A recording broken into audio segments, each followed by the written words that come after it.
Bakit nagkaroon ng malawakang sunog sa Los Angeles?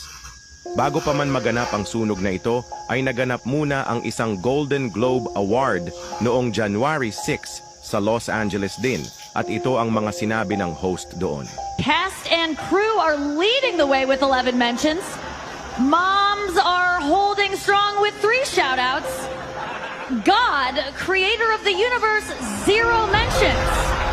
At pagkatapos ngang binanggit ang salitang God is zero mentioned, ay nagtawanan pa ang mga tao doon. Tapos sabay sabi nitong, No surprise in this godless town. at pagkatapos nga lang ng ilang mga araw, ay naganap na ang malawakang sunog sa bayan ng Los Angeles na kung saan ay patuloy itong lumalaki at lumalawak ang apoy kahit na pilit pa nila itong inaapula, kung saan ay aabot na sa 200,000 na pamilya na ang naapektuhan. Ano sa tingin ninyo? Nagkataon lang ba ito?